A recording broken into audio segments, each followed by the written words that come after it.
बटेंगे तो कटेंगे। ये कहते हैं कि हिंदू इकट्ठा हो जाओ, हिंदू, क्या मतलब इसका है? ये देश सेकुलर देश है। न तो बटेंगे न ही कटेंगे। बटने बांटने वालों से मुंबई की जनता सावधान रहती है। किसी की मां ने दूध नहीं पिलाया मुसलमानों को ज्यादती करने की।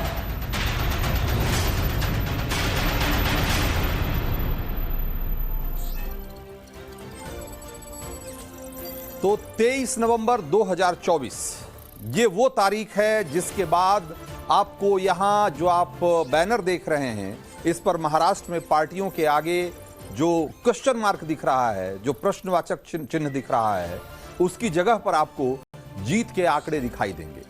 और उसी आंकड़े से यह साफ हो जाएगा कि बटेंगे तो कटेंगे की वैलिडिटी 3 महीने की थी या साल भर की, या फिर यूपी के सीएम योगी आदित्यनाथ ने बीजेपी को इस मंत्र से एक लंबे समय के लिए रिचार्ज कर दिया है। यहां आपको 2024 लोकसभा चुनाव में यूपी का आंकड़ा भी दिख रहा है, जिसमें कि समाजवादी पार्टी आगे दिख रही है उत्तर प्रदेश में, लेकिन हरियाणा चुनाव आते आते बाजी पलट गई। 2 लड़कों में से एक लड़के राहुल गांधी की पार्टी कांग्रेस पिछड़ गई और माना गया कि हरियाणा में योगी का हिंदू एकता वाला मंत्र काम कर गया। लेकिन क्या यह मंत्र महाराष्ट्र में भी काम करेगा, जिसके शुरुआती संकेत पोस्टर के जरिए दिखने शुरू भी हो गए? उसकी आज हम पड़ताल करेंगे और बताएंगे कि हिंदू एकता के खिलाफ लंबे वक्त से जो एक राजनीतिक, ऐतिहासिक और सामाजिक साजिश होती रही है, उसकी सच्चाई क्या है। लेकिन उससे पहले एक बार फिर योगी का वही मंत्र सुनिए जो विरोधियों को एक सांप्रदायिक षड्यंत्र भी लग रहा है। जरा सुनिए एक बार। राष्ट्र से बढ़कर के कुछ नहीं हो सकता, कुछ नहीं हो सकता। और राष्ट्र तब सशक्त होगा जब हम एक रहेंगे, नेक रहेंगे, तभी नेक रहेंगे। बटेंगे तो कटेंगे।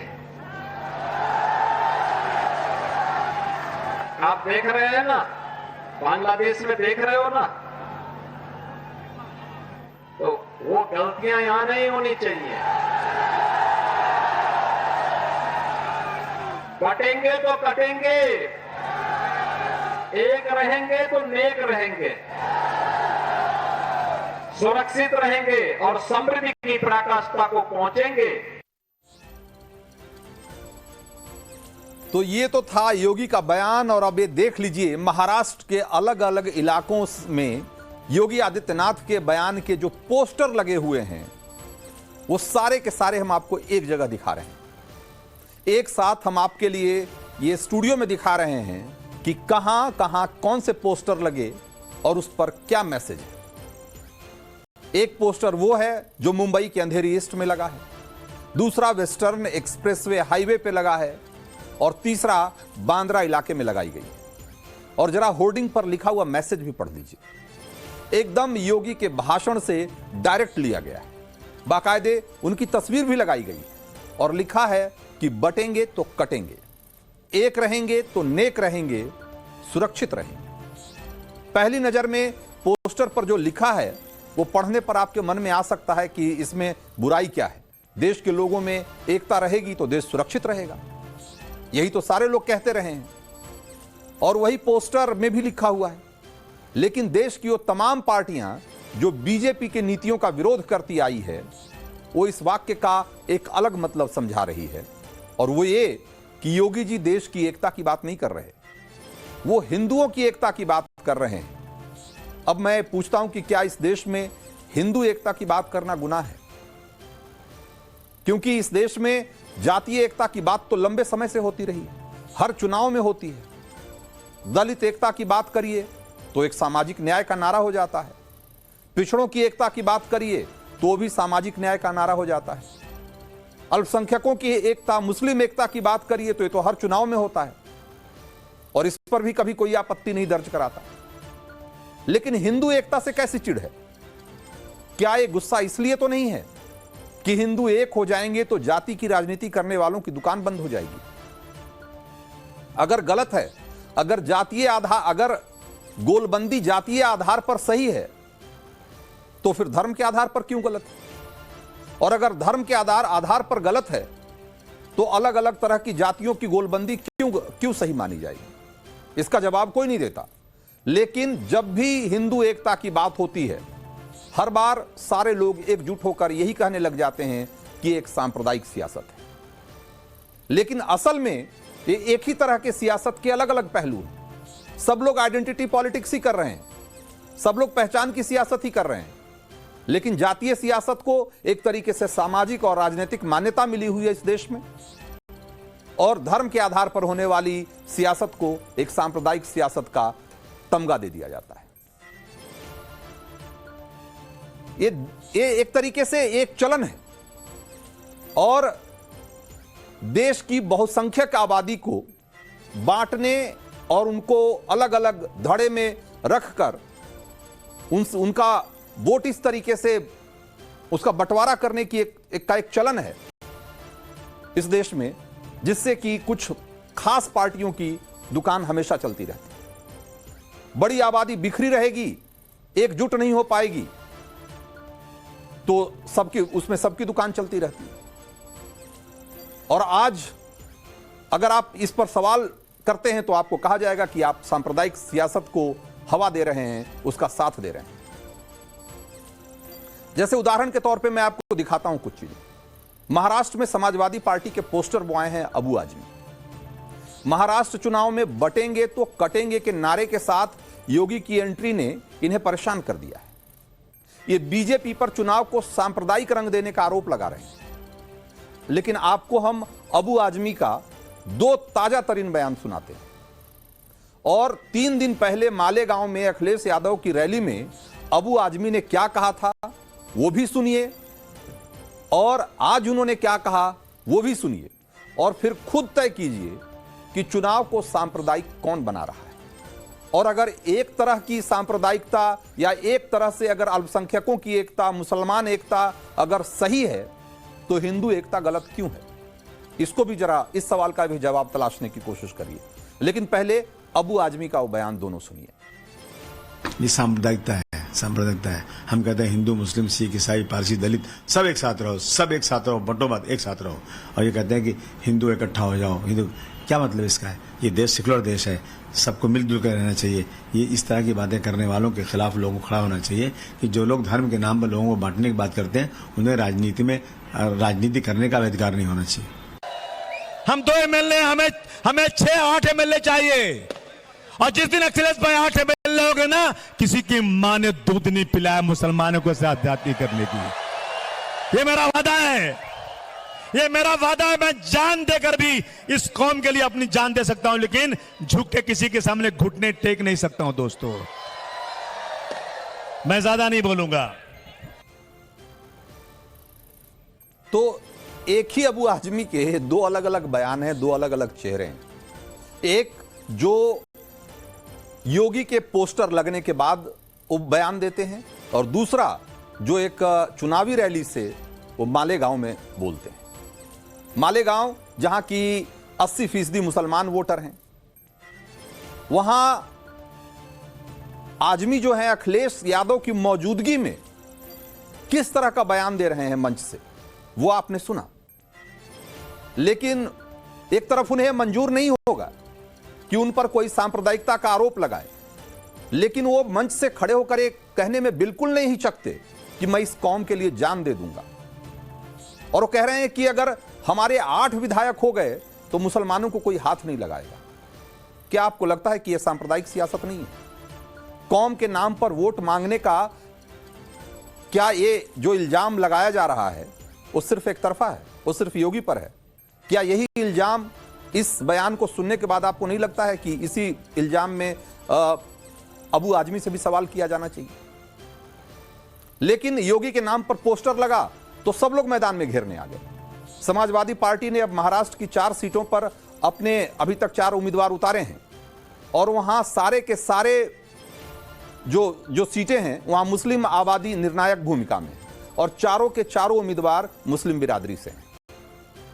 अखिलेश अपने रथ पर पीडीए में एक के आगे अल्पसंख्यक तो लिखते ही हैं, साथ में मुसलमान भी लिख देते हैं बड़ा बड़ा, ताकि कहीं किसी को कोई कंफ्यूजन न रह जाए, किसी तरह की गुंजाइश न बचे समझने में कि भाई ये ए का मतलब अल्पसंख्यक में कौन कौन है, और ये मैसेज बिल्कुल क्लियरली डिलीवर हो जाए कि समाजवादी पार्टी अल्पसंख्यकों की बात जब कर रही हो तो वो मुसलमानों की बात कर रही है।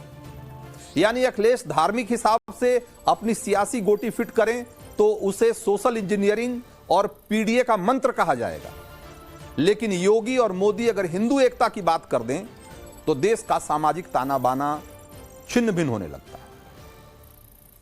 गजब का डबल स्टैंडर्ड चल रहा है। और सिर्फ समाजवादी पार्टी क्यों, महाराष्ट्र में राहुल की कांग्रेस हो, शरद पवार की एनसीपी हो, सबको इस पोस्टर से मिर्ची लगी।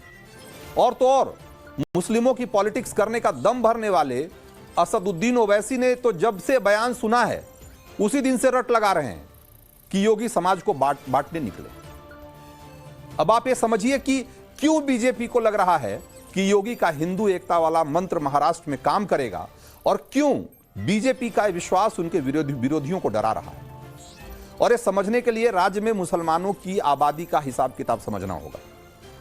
जरा एक बार देखिए तो मुसलमानों की जरा आबादी महाराष्ट्र में कितनी है और कितनी सीटों पर इनका कैसा दबदबा है, जरा एक बार देखिए।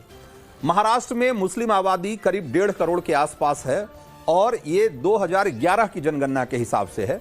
अभी के हिसाब से हो सकता है कि आबादी में थोड़ा बहुत फेरबदल हुआ हो, और उस हिसाब से करीब 11.5% आबादी जो है मुसलमानों की है। 38 विधानसभा सीटों में मुसलमान 20% से ज्यादा हैं, 38 विधानसभा सीटों में, और उनमें से 9 सीटें, उन 38 विधानसभाओं में से 9 सीटें ऐसी है जिसपे कि 20 नहीं, वो 40% से ज्यादा हैं। यानी कि 40% से ज्यादा होने का मतलब है कि एक तरीके से जीत और हार का फैसला करने वाले हैं, इतनी बड़ी आबादी है उनकी। लेकिन इन महाराष्ट्र की 38 मुस्लिम बहुल सीटों पर अगर आप प्रदर्शन एक बार देखिएगा, उसको भी देखिए कि 2019 विधानसभा के जो चुनाव हुए उसमें क्या प्रदर्शन था। बीजेपी को 11 सीट मिलेगी और कांग्रेस को भी 11, यानी कि दोनों में कोई बहुत फर्क नहीं है बीजेपी कांग्रेस में। शिवसेना को 9 सीटें मिली थी, एनसीपी को 3, एआईएमआईएम को 2 और समाजवादी पार्टी को 2। यह है 2019 के विधानसभा का आंकड़ा।